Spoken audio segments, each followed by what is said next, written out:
मेरे बाबा भीम महान दे गए भारत को संविधान, करती हूँ सम्मान।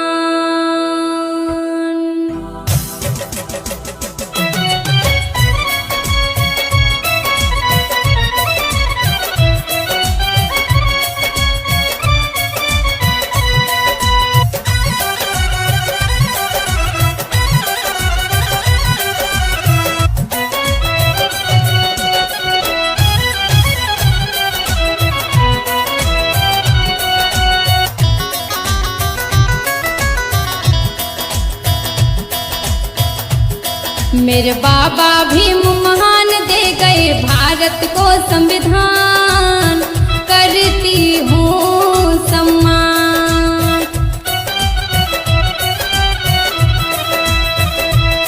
मेरे बाबा भीम महान दे गए भारत को संविधान, करती हूँ सम्मान।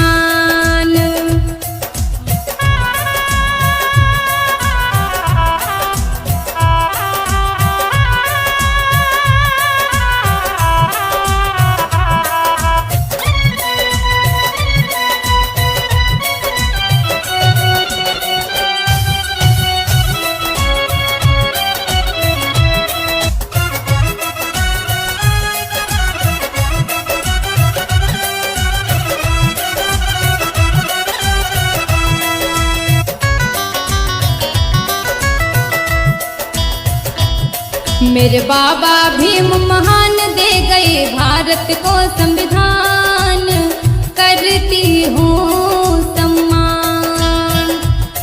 मेरे बाबा भीम महान दे गए भारत को संविधान, करती हूँ सम्मान।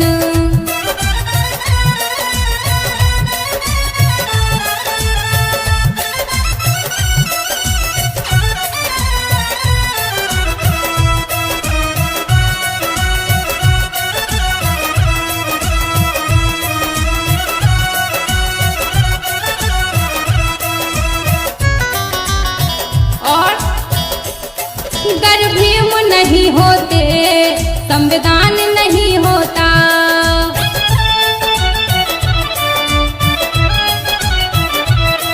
मनु का विधान होता, अपमान रोज होता।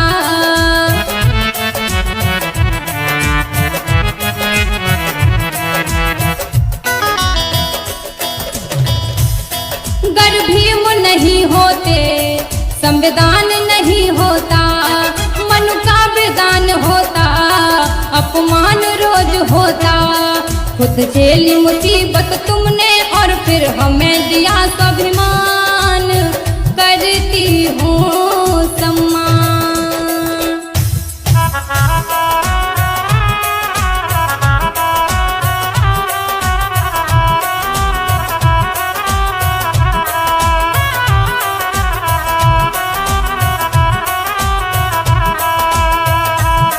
मेरे बाबा भीम महान दे गए भारत को संविधान, करती हूँ सम्मान।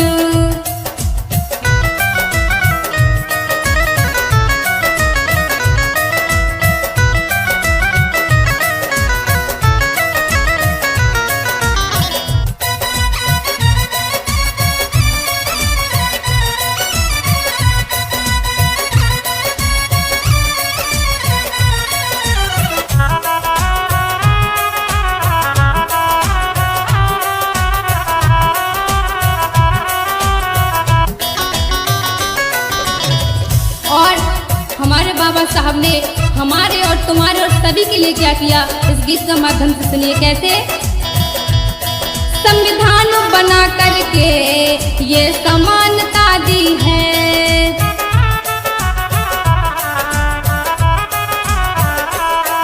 अधिकार दिलाया है, ये महानता की है।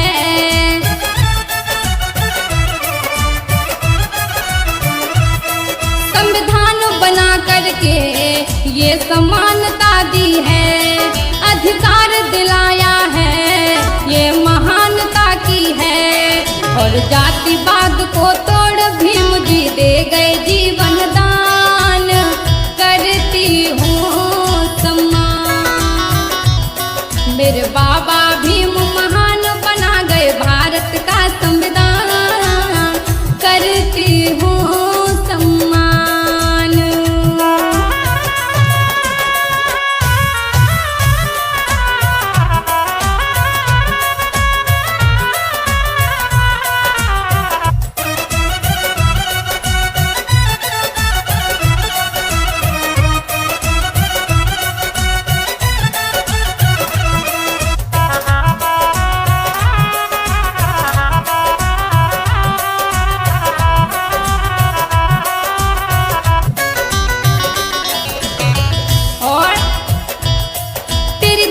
विदेश इंसान थे बहुत बड़े विद्वान,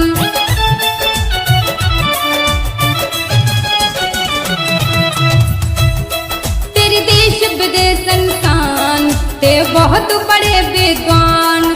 जो हम सब की है शान, वो तुम ही भीम महान।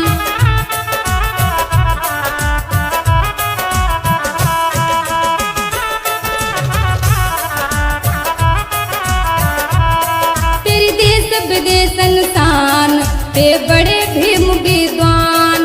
जो हम सब की है जान, वो तुम ही भीम महान। 32 डिग्री का ज्ञान बना गए भारत का संविधान।